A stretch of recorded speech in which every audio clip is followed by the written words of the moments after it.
এখন তাহলে আমি পরে দিতে আসছি। হ্যাঁ, প্রশ্নগুলো দেখি। বলো, শেরে বাংলায় কে বলল কত সালে এবং কত জন্মগ্রহণ করেন? কে বলবো? আপনি বলো, কত সালে এবং কত জন্মগ্রহণ করেন? বলো। কত সালে? 1873 সালে জন্মগ্রহণ করেন। কোথায়? বরিশাল জেলার বাকেরগঞ্জ গ্রামে। শুনতে সবাই সবাই দেখবো। আগে বলো। 1873 সালে সবাই দেখবো। বরিশাল বাকেরগঞ্জ গ্রামে জন্মগ্রহণ করেন। শুনতে সবাই বসো, আমি তুমি বলবা। 1873 সালে বাকেরগঞ্জ গ্রামে জন্মগ্রহণ করেন। হ্যাঁ, ঠিক আছে, ধন্যবাদ। 1873 সালে হ্যাঁ, বাকেরগঞ্জ গ্রামে। দেখি বললে না, ঠিক আছে, বসে তো বলছি। এই বলো, আপনি জন্মগ্রহণ করেন? 1873 সালে বরিশাল জেলার বাকেরগঞ্জ গ্রামে। হ্যাঁ, ঠিক আছে। যিনি বলো।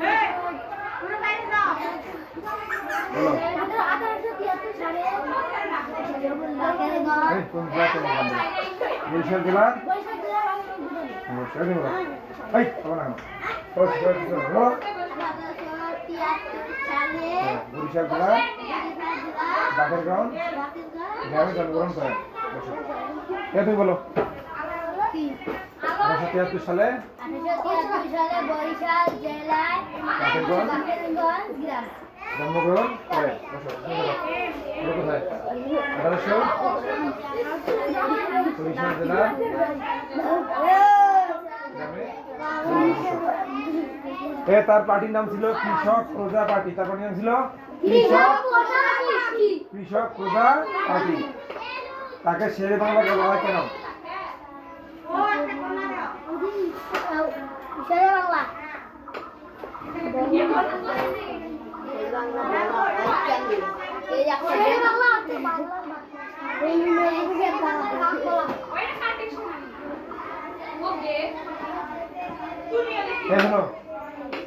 একে ফজলুল হক ছিলেন উপমহাদেশের একজন সাহসী নেতা, তাই তাকে শেরে বাংলা বলা হয়। তিনি ছিলেন উপমহাদেশের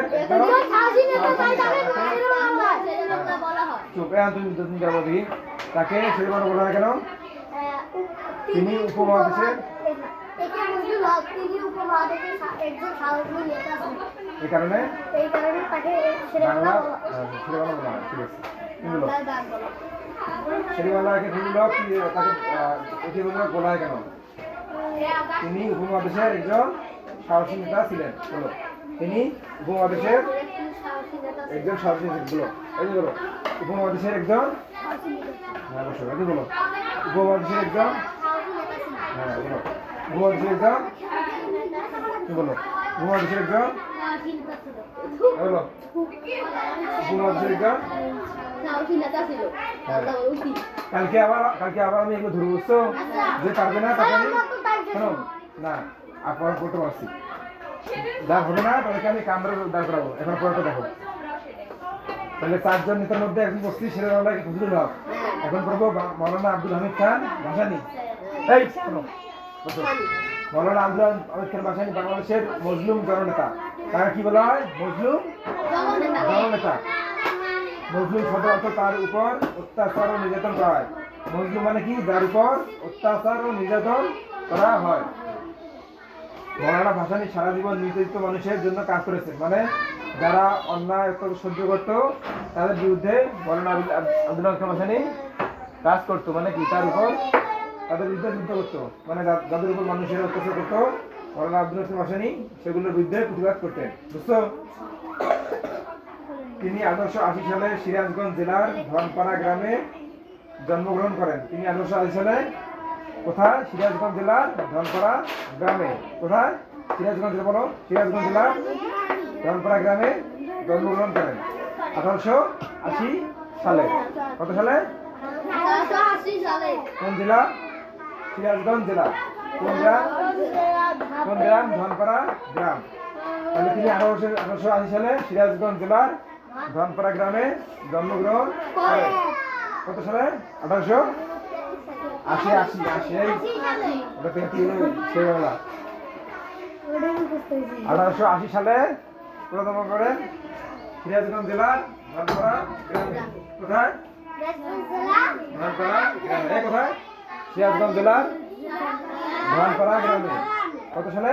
1880 সালে। কত সালে? কত সালে? 1880 সালে। তিনি স্থানীয় স্কুল ও মাদ্রাসা পড়াশোনা শেষ করে একটি প্রাথমিক বিদ্যালয়ের শিক্ষক হিসেবে কর্মজীবন শুরু করেন। তিনি পেশা কি ছিলেন? প্রাথমিক বিদ্যালয়ের শিক্ষক। তিনি পেশা কি ছিলেন? প্রাথমিক বিদ্যালয়ের শিক্ষক। তিনি পেশা কি ছিলেন? তিনি কত সালে জন্মগ্রহণ করেন? 1880 হ্যাঁ। তিনি কত সালে জন্মগ্রহণ করেন? তিনি পেশা কি ছিলেন? প্রাথমিক বিদ্যালয়ের শিক্ষক। হ্যাঁ। তিনি কত সালে জন্মগ্রহণ করেন? কোন বিদ্যালয় শিখেছিলেন? প্রাথমিক বিদ্যালয় শিক্ষক। তিনি কোথায় কোন জেলা জন্মগ্রহণ করেন? সিরাজগঞ্জ জেলার ধনপাড়া গ্রামে। কোন জেলা? সিরাজগঞ্জ জেলার ধনপাড়া গ্রামে। তিনি কোন জেলা জন্মগ্রহণ করেন? সিরাজগঞ্জ জেলার কত সালে? 1880। তিনি পেশায় কি ছিলেন? তিনি পেশা ছিলেন সরকারি প্রাথমিক বিদ্যালয়ের শিক্ষক। তিনি ছিলেন তিনি পেশায় কি ছিলেন? প্রাথমিক বিদ্যালয়ের শিক্ষক। কত সালে জন্মগ্রহণ করেন? 1880 সালে সিরাজগঞ্জ জেলার কি গ্রামে? ধনপাড়া গ্রামে। কোন জেলার? কোন জেলা? সিরাজগঞ্জ জেলা ধনপাড়া গ্রামে। তাহলে এখন বলা হয় এটি বলো দেখি তুমি কত সালে জন্মগ্রহণ করেন? 1800। কোন জেলা? সিরাজ জেলার ধনপাড়া গ্রামে। হ্যাঁ এটি বলো কোন জেলা? সিরাজগঞ্জ জেলার ধনপাড়া গ্রামে। কত সালে বলো? 1800। হ্যাঁ এটি বলো সম্পূর্ণ বলবা কত সালে কোথায় জন্মগ্রহণ করেন? 1880 সালে সিরাজগঞ্জ জেলায় ধনপাড়া গ্রামে। তুমি বলো পেশা কি ছিলেন? পেশা ছিলেন সরকারি বিদ্যালয়ের শিক্ষক। বলো পেশা কি ছিলেন? প্রাথমিক বিদ্যালয়ের শিক্ষক। পেশা কি ছিলেন? বলো বলো পেশা কি ছিলেন?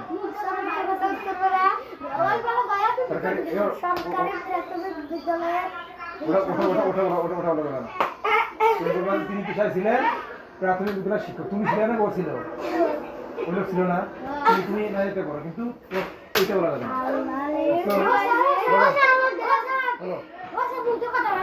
কেন? কার? কেন? ধরো তিনি পেশা কি ছিলেন? শিক্ষক।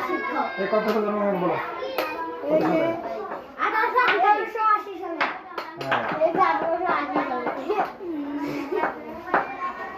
হ্যাঁ শোনো তাকে ভাষানি বলা হয় কেন? তাকে বলা হয় ভাষানি। তাকে ভাষানি বলা হয় কেন? তিনি ভাষান্তরের মানুষের জন্য কাজ করেছেন। তাহলে তাকে ভাষানি বলা হয় কেন? তিনি ভাষান্তরের মানুষের জন্য কাজ করেছেন। বলো তাকে ভাষানি বলা হয় কেন? হ্যাঁ তাকে ভাষানি বলা হয় কেন? ইংরেজদের বিরুদ্ধে তিনি অনেক আন্দোলনে অংশগ্রহণ করেছেন। তিনি কাদের বিরুদ্ধে আন্দোলন করেছেন?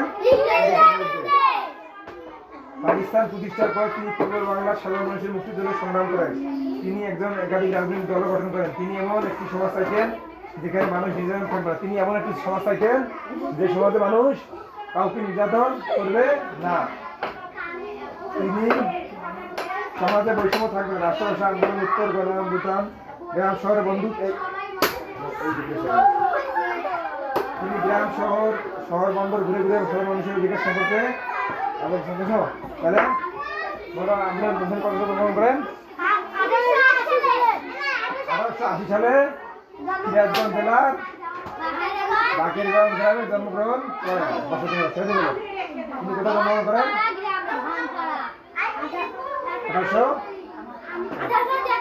1880 সালে বরিশাল জেলার বাকেরগঞ্জ গ্রামে জন্মগ্রহণ করেন। এটা বলবা তিনি পেশায় কি ছিলেন? তিনি কি কাজ করছিলেন? প্রাথমিক বিদ্যালয়ের শিক্ষক ছিলেন। হ্যাঁ কি বলছে?